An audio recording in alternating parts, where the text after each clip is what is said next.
Émission avec cette sortie de l'ambassadeur ivoirien en France, Maurice Bandama, suite il a réagi aux déclarations de Jean-Luc Mélenchon, qualifiant d'absolument anticonstitutionnel le 4e mandat du président ivoirien. Le diplomate ivoirien a manifesté de vives protestations contre ce qu'il qualifie, je cite, de propositions discourtoises, condescendantes et irresponsables à l'endroit du peuple ivoirien et de son chef de l'État. Président Paul Leroux. Avant de continuer cette vidéo, écoute bien ceci. Les déclarations de Jean-Luc Mélenchon sur la situation en Côte d'Ivoire provoquent déjà de nombreuses réactions. Pourquoi le leader français prend-il une telle position? Que peuvent signifier ces propos pour les relations entre Paris et Abidjan? Les éléments présentés dans cette analyse pourraient bien changer ta lecture de cette affaire. Reste jusqu'au bout. C'est nécessaire de réagir aux propos d'un homme politique français comme un diplomate ivoirien. J'ai déjà écrit là-dessus, j'ai été suffisamment clair pour moi, c'était vraiment pas nécessaire. Dans la logique, au sens où pour moi, Jean-Luc Mélenchon n'est pas un institutionnel français. C'est-à-dire qu'il n'est pas, quand il parle, c'est vrai, il parle au nom d'une partie des Français parce qu'il est chef d'un parti politique, mais quand il parle, il n'engage pas la France. Donc, du coup, lui répond en tant que diplomate qui représente, je pourrais dire, la Côte d'Ivoire à Paris. C'est un peu, à mon sens, c'était un peu disproportionné. Jean-Luc Mélenchon est un responsable d'un parti politique. C'est dans le cadre du débat politique et de la liberté d'expression en France. Jean-Luc Mélenchon s'est exprimé. Maintenant, quand on voit le contenu même de la déclaration de son excellence, Monsieur Bandama Maurice, il y a quelques difficultés et il y a de gros risques qu'il prend. À mon sens, hein, c'est quand il évoque la question d'une probabilité de tenter un procès. Ouais, c'est ça. Ouais. Au leader de la France insoumise. Je dis, c'est quoi ce risque qu'il prend à vouloir inviter le débat de la constitutionnalité du 4e mandat de Ouattara dans les tribunaux français? C'est un gros risque. Bon, si là-bas, on dit que le 4e mandat de Ouattara est anticonstitutionnel, il va dire quoi? C'est un risque qu'il prend, à mon sens, vraiment, c'était nécessaire, puis c'est pas utile d'ouvrir ce débat. Et puis encore, la déclaration de Jean-Luc Mélenchon date de 8 mois de novembre 2025. Cela maintenant ouvre la porte à beaucoup de questions. C'était quoi le projet? Parce que on regarde les choses comme ça, c'est pas nécessaire, c'est pas utile. Mais c'est vrai, on peut reprocher à monsieur Bandama Maurice de ne pas être un diplomate de carrière ou un diplomate chevronné, mais ce n'est pas un idiot, hein. Ce n'est vraiment pas un idiot.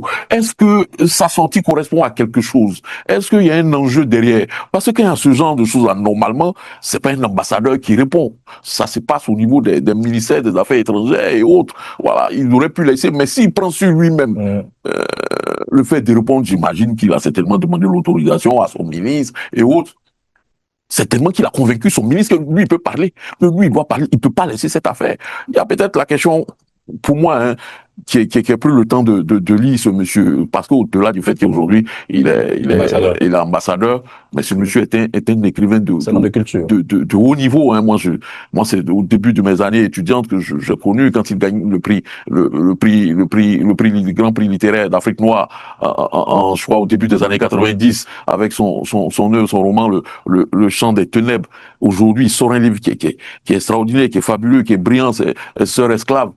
C'est une histoire, un roman qui est une double narration qui part mais bon, peut-être que j'y reviendrai, mais au-delà de ça, je me dis que c'est un combat personnel dans lequel il s'engage. C'est deux écoles qui se rencontrent. C'est l'école des gens, je pourrais dire, de gauche, à gauche de la gauche, Jean-Luc Mélenchon, et puis ceux de la droite, qui n'ont pas, je pourrais dire, Bandama Maurice, qui, de la droite, qui n'a pas la même approche de la souveraineté, bon, pour ne pas, peut-être que j'y reviendrai, c'est deux écoles qui se rencontrent, mais je pense que c'est une affaire personnelle que dans sa trajectoire, l'ambassadeur ivoirien a voulu essayer d'aborder. Vous êtes une entreprise, une institution, une association, un porteur de projet. Vous souhaitez faire connaître vos produits, vos activités, vos services. Faites parler de vous sur nos antennes en nous contactant au numéro qui s'affiche au bas de l'antenne, +33 06 36 05 16 74. Maître, à quoi un diplomate devrait dire ça? Alors, est-ce qu'un diplomate devrait dire ça, Carlyle? Je vais ramener tout ceci à un peu plus de sauce juridique.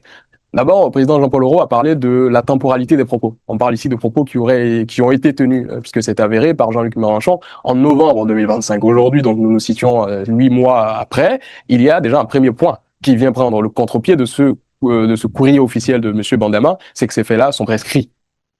En droit français, ils sont prescrits, puisque selon effectivement la loi de 1881, les faits de diffamation et d'injure se prescrivent par 3 mois à compter du moment où les propos ont été tenus. Donc déjà, il y a un angle juridique qui ici est établi, c'est que ces faits-là sont prescrits, purement prescrits, et donc ils ne pourront pas ici donner lieu à poursuite, en tout cas en France. En Côte d'Ivoire, c'est une autre chose, puisque là-bas, le délai de prescription est différent. On verrait peut-être ici Jean-Luc Mélenchon être poursuivi en Côte d'Ivoire, mais certainement pas en France. Et puis en France, Monsieur Bandama l'oublie peut-être, mais la liberté d'expression, c'est un garde-fou absolument important. C'est un garde-fou absolument important sur la question des diffamations ou des injures. Il y a plusieurs éléments lorsqu'on discute d'une procédure pour diffamation. Il y a, pour celui qui est poursuivi, la possibilité d'évoquer, par exemple, ce qu'on appelle l'exception de bonne foi. D'évoquer en défense, et pour sa défense, que les propos tenus s'inscrivent dans un débat d'intérêt général. Que ceci repose, in fine, Carlyle, sur ce qu'on appelle la base factuelle suffisante. Le débat donc qui est posé ici, c'est sur la question du 4e mandat.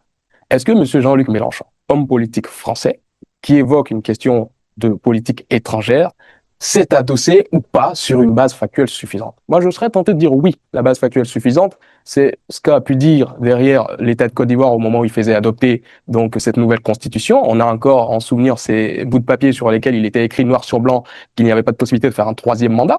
Ce sont les déclarations de M. Cissé Bakongo en Depuis plusieurs minutes, tu découvres que cette affaire dépasse largement une simple déclaration politique. Derrière les prises de position de Jean-Luc Mélenchon se dessinent des questions de diplomatie, de démocratie et de relations entre la France et la Côte d'Ivoire. La suite de cette analyse apporte d'autres éléments qui permettent de mieux comprendre les différents enjeux de ce dossier. Des rédacteurs de la Constitution, du ministre de la Justice en Côte d'Ivoire et autant d'autres personnes qui ont mis dans le débat public l'inconstitutionnalité d'un éventuel 3e mandat. Est-ce qu'à ce jour, en reprenant ces éléments-là, M. Mélenchon, devant les juridictions françaises, ne pourrait pas alléguer d'une base factuelle suffisante? À la réalité, si. À la réalité, si. Il dispose d'éléments pertinents lui permettant derrière de dire, pour ma défense, j'ai des éléments me permettant de dire que ce 3e mandat, puis le 4e qui s'est inféré derrière, sont anticonstitutionnels. Donc on a déjà cette question de la base factuelle suffisante. J'ai parlé, Carlyle, aussi d'intérêt général, de débat d'intérêt général. Ça nous vient de la jurisprudence de la CEDH, Cour européenne de sauvegarde des droits de l'homme. Mais là encore, on nous dit, si le débat, il sert l'intérêt général, s'il se réfère à des questions politiques, on admet la liberté d'expression et ça vient faire obstacle à des condamnations pour diffamation. Est-ce que ce débat-là, ce n'est pas un débat qui sert l'intérêt général? Bien sûr que si. C'est un débat qui sert l'intérêt général. C'est un débat qui sert l'intérêt général avec 2 thèses qui s'affrontent. Des thèses soutenant que ce mandat, ce 3e puis le 4e, était constitutionnel et d'autres qui, juristes, le disent, ce n'est pas constitutionnel. C'est donc un débat juridique qu'on veut aujourd'hui transposer devant une juridiction qui, évidemment, n'a pas charge de trancher cette question-là. Pour répondre à ce que le président Jean-Paul Auroux disait, la justice française ne dira pas le 3e ou le 4e mandat était illégal. La justice française, ce qu'elle pourra dire, c'est monsieur Jean-Luc Mélenchon, en tenant ses propos, avait pour lui une base factuelle suffisante et que ses propos s'inscrivaient dans un contexte d'intérêt général. Voilà les éléments juridiques sur cette question. Est-ce que 9 mois plus tard, ça fait sens? Si je dois sortir du droit pour évoquer même le bien fondé de telles déclarations, est-ce que ça fait sens? Est-ce qu'un diplomate devrait le dire? Personnellement, je vois pas l'intérêt. Le président Alassane Ouattara aujourd'hui gouverne la Côte d'Ivoire dans le cadre de ce 4e mandat. Monsieur Mélenchon est fondé à parler de politique étrangère, puisque Monsieur Bandama lui-même le dit dans le courrier, la Côte d'Ivoire et la France sont des amis de longue date, qui entretiennent encore des relations là aujourd'hui où la France est conspuée. Est-ce que quelqu'un qui aspire à diriger demain la France, il n'est pas fondé à avoir une idée toute claire de ce qui se fait de la politique étrangère de son pays? Absolument si. De sorte que je n'ai pas compris ce communiqué, je ne le comprends pas davantage aujourd'hui, mais en toute hypothèse, aucune action en justice devant les juridictions françaises ne pourrait prospérer en réponse donc à ce qu'a pu dire Monsieur Mélenchon. Voilà ce que je pouvais dire d'emblée. Alors, je remercie en fait mes prédécesseurs à ce sujet. La question que moi je me poserais, est-ce que on a eu invité ici Monsieur Robert Bourgi, qui a aussi évoqué un élément assez important sur l'accession au pouvoir de Monsieur Alassane Ouattara. On n'a pas eu de communiqué de la part de Monsieur Maurice Bandama, parce que dans la vidéo effectivement qui est présentée de Monsieur Jean-Luc Mélenchon, on entend Monsieur Jean-Luc Mélenchon aussi évoquer l'accession au pouvoir de Monsieur Ouattara. Et effectivement, il a dit que Monsieur Ouattara était installé en fait sous le coup des bombes françaises. Donc il y a un 2 poids 2 mesures. Pourquoi des personnes comme Robert Bourgi qui disent que la Constitution, en fait, d'accord, la décision du Conseil constitutionnel ivoirien n'a pas été respectée, Et d'accord, et c'est sur une décision unilatérale de son ami, son très cher ami Nicolas Sarkozy, M. Laurent Gbagbo a été installé. On n'a pas eu de communiqué de la part de M. Bandama. Alors, en ce qui concerne effectivement le troisième, et je dirais même le quatrième mandat, on a vu des officiels de l'État ivoirien venir en France sur des plateaux télé, d'accord, donner aussi des explications sur le troisième et quatrième mandat. On n'a eu aucun communiqué de la part de M. Maurice Bandama. Ce qui est intéressant, moi, dans ce courrier, il y a effectivement la critique vis-à-vis de cette vidéo de M. Jean-Luc Mélenchon, mais on évoque aussi une réalité géopolitique. On nous dit que la France actuellement est en perte de vitesse, d'accord, dans sa zone d'influence, et que la Côte d'Ivoire fait cas d'exception, contrairement à ces pays-là, je pense les pays de l'AES. Et donc, par rapport à cette reconnaissance de la Côte d'Ivoire vis-à-vis de l'État français, l'État français ferait mieux de se ménager, de ne pas critiquer, d'accord, la politique interne de la Côte d'Ivoire. Et quitte même à ce que M. Jean-Luc Mélenchon, demain, devienne certainement un potentiel président de la France, il ferait mieux de s'abstenir. Alors, est-ce que derrière le communiqué de M. Bandama, on n'entrevoit pas, d'accord, l'avenir en termes de perspective? C'est l'homme à battre pour... Je ne pense pas que ce soit l'homme à battre. Je dirais même venant de la part d'un ambassadeur, délivrer un message de façon subtile, il y a quelque chose caché tout derrière. Parce qu'on n'a pas vu de représentants du RHDP. Je pense même que ce serait convenable que, sur le plan politique, qu'un militant ou un cadre du RHDP fasse ce genre de communiqué, mais jusqu'à ce qu'un ambassadeur, qui est en France... C'est le cas de Côte d'Ivoire qui s'en prend avec Mélenchon.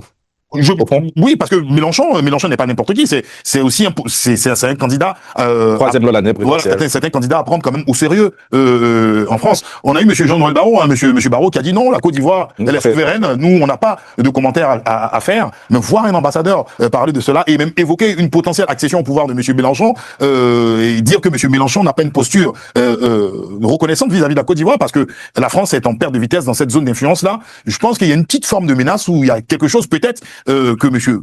Bandama c'est intéressant aussi dans l'avenir. Peut-être que je pose un à Jean-Yves, Jean-Yves. Merci, ça.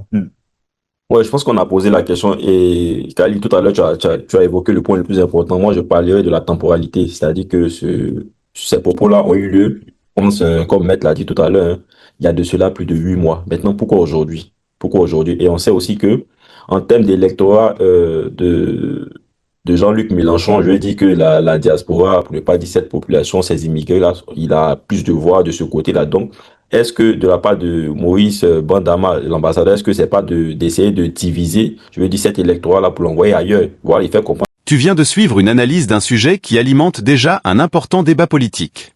Quelle que soit ton opinion, l'essentiel est d'examiner les faits et les arguments avant de tirer des conclusions. Si cette vidéo t'a permis de mieux comprendre cette actualité, partage ton avis avec respect dans les commentaires, diffuse cette vidéo autour de toi et abonne-toi pour suivre nos prochaines analyses de l'actualité ivoirienne et africaine.